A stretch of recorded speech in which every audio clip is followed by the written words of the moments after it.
Hi friends, myself Masum Rana. I have recently qualified my UGC NET in political science. So I am here to share my strategy, how I cleared my exam, and I hope it will also help you to clear yours. So if I talk about my paper 1 strategy, for paper 1 what I did, first of all I printed out all the PYQs. हम सबसे सुनते हैं कि जो PYQs है वो बहुत important है एंड इट इज़. मैंने क्या करा, PYQs अप टू 2020 मैंने हमारे पास साल में 2 बार पेपर होता है, जून एंड दिसंबर. तो मैंने दोनों साल के मतलब 1 साल के दोनों पेपर्स के प्रिंट आउट निकलवा दिए till 2025 and then I photostat them.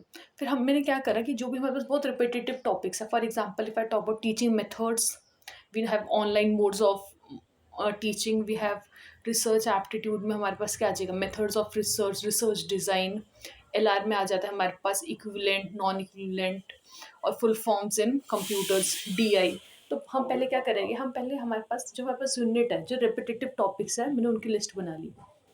अब हमारे को पता है टोटल हमारे पास कितनी यूनिट्स होती है, 10 यूनिट्स होती है. अब कुछ यूनिट्स होगी जो आपको आती है, जो आपको नहीं आती है. अगर मैं अपने इंटरेस्ट की बात बताऊँ तो जो टीचिंग, कम्युनिकेशन और रिसर्च थी, I was quite good in that. On contrary maths and DI never fascinated me, मुझको काफ़ी डर भी लगता था. तो मैंने ज़्यादा नहीं पढ़ा है मैथ्स और DI में. ऐसे नहीं कहूँगी कि मैं दिन के 3-3 घंटे DI को देती थी या मैं डेली DI करती थी, नहीं. बट मैंने क्या करा कि जो बेसिक टॉपिक्स है DI के, for example percentage, ratio, SI, मैंने ये करके गई थी अच्छे से. और इवेंचुअली आप इसको लग के लीजिए, जो अभी मेरा दिसंबर 2025 का एग्ज़ाम हुआ, the DI that came was quite doable. So I was able to do all the questions correct and I got 10 out of 10 marks. तो वही है कि you don't have to neglect any topic. Maths, DI, English comprehension, ये 3 तो ऐसे कि आने ही आने. 10 to 15 मार्क्स आपके कहीं नहीं गए. अब क्या करा था मैंने, सबसे पहले we have YouTube, we have a ample number of resource. तो यूट्यूब पे आप ऐसे कर सकते हो, आप टीचिंग ऐप जो यूनिट आपको ईजी लगता है वहाँ से स्टार्ट करें. फॉर एग्जाम्पल मैं अपनी बात करूँ तो मुझे टीचिंग एप्टीट्यूड बहुत पसंद था. तो teaching aptitude, you can search on teaching aptitude. And I have personally studied from Gulshan ma'am, Gulshan Akhtar. You would be well aware of her. वो बहुत अच्छा पढ़ाता है. मैं यूट्यूब पे पढ़ती थी और साथ साथ में I use to make my notes, very crisp notes. I show you like this types of notes I have. बहुत बल्कि नोट्स नहीं होने चाहिए, बहुत ऐसे क्रिस्प रहे जिसको बहुत जल्दी रिवाइज कर सके. मैंने इस टाइप के कुछ नोट्स बना लिए थे ताकि आपने एक बार रिवाइज कर लिया, आपने एक बार नोट्स बना लिए, तो वो आपके रिवीजन में हेल्प करेगा. आपने 1 यूनिट कर लिया, आपने 2 यूनिट कर ली, उनके नोट्स बनाते गए for from which ever teacher you are comfortable with. अगर मैं अपने एक्सपीरियंस की बात, Gulshan Akhtar ma'am, UGC mentor, these are the teachers I studied from. फिर उसके बाद क्या हुआ, जब हमारे 5 यूनिट हो गए, side by side I started giving mock. Mock बहुत इंपॉर्टेंट है. आप बिना मॉक के नहीं, ऐसे आप अपने आप को इवेल्यूएट नहीं कर सकते हो, ठीक है. अब अगर मैं आपको बताऊं कि जो इंग्लिश का कॉम्प्रिहेंशन है, इंग्लिश का कॉम्प्रिहेंशन बहुत easy, it is very scoring topic. आप पास एक छोटा सा पैसेज आएगा and direct 5 question from there. 5 question means 10 marks and 10 marks carries the large value. अब आप क्या बेसिक, आप अगर आप सपोज करो कोई भी मेरे पास बुक है, ई पेपर बुक है, आप डेली किसी भी चैप्टर के 3 या 4 पेज पढ़ लोगे, आपकी इंग्लिश स्ट्रांग हो जाएगी. और फिर फ्री के मार्क्स है, ये फ्री के जो 10 मार्क्स है ये तो कहीं नहीं गए. आपने ऐसे कर लेना है. एल आर मेरे को ऐसा लगता है कि बहुत ही ज़्यादा इंटरेस्टिंग टॉपिक है. आपको बहुत दिमाग लगाने की ज़रूरत नहीं है ना. आप पास स्क्वायर ऑफ अपोजिशन होता है, हमारे पास क्या होता है, मिसिंग नंबर्स होते हैं, ऑड वन आउट आता है हमारे पास, ठीक है. बहुत ईजी है, हम बहुत टाइम से करते आ रहे हैं चीज़ें. ऐसी नहीं है कि आपको कुछ पता नहीं है ना.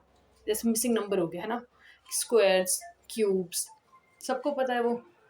तो ऐसी चीज़ें, इसमें मार्क्स नहीं कटने चाहिए. और मैं बात करूँ कि जो दिसंबर का एग्ज़ाम हुआ था, from that in LR I got almost 4 question and 4 question means 8 marks. तो 8 मार्क्स मेरे LR के बिल्कुल सेफ थे. 5 DI के, 4 LR के, तो कहीं नहीं गए.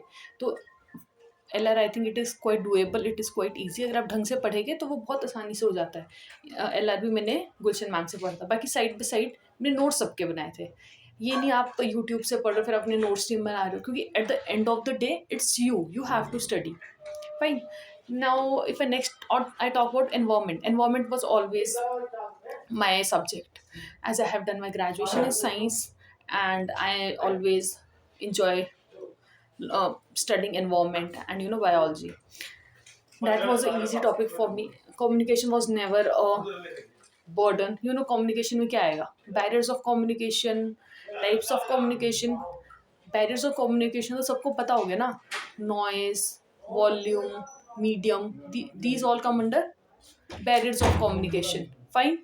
और अगर हम बात करेंगे क्या, टाइप्स ऑफ इंटरपर्सनल, इंट्रापर्सनल, ये सब हमारे पास क्या हो जाएंगे, types of communication. Similarly we have research. I think research is a bit difficult topic, उस पर मैंने भी ज़्यादा ध्यान नहीं दिया, but again I am saying the same thing, don't leave any unit, you never know which unit will dominate. ठीक है, अगर रिसर्च है आपके पास, आप रिसर्च पढ़ के जाइए। अगर मैं रिसर्च की बात करूँ, मैंने बहुत कम टॉपिक्स पढ़े थे। If I can remember, first was the types of sampling, probability, non probability, types of probability sampling हमारे पास आता है। इस बार जो बहुत डोमिनेट करा था रिसर्च में, दैट वाज रिसर्च डिजाइंस। सो करके कुछ ट्रिक्स मैम ने दी थी, वैसे था वो। ठीक है, और हमारे पास आता है एमएलए, शिकागो, ये सब हमारे पास रिसर्च में आए गए। The scales, I studied only the very important topics, the topics that have been asked in the previous years. मैंने कहा PYQ कैसे पता चलेगा, आप PYQs देखोगे। जब मैंने PYQ देखने स्टार्ट करे तो मेरे को पता चला कि जो स्केल्स है, नॉमिनल, ऑर्डिनल, है ना, इंटरवल, इन सब पे क्या है, हर हर आप मान लो साल में हर शिफ्ट में क्वेश्चंस आ रहे हैं, तो ऐसा आपको पता चल जाएगा। ठीक है, ये हो गया हमारे पास, LR हो गया। मैथ की अगर मैं बात करूँ, again if your math is strong, very well and good. अगर आपका मैथ वीक है, I will never suggest you that you should leave any topic.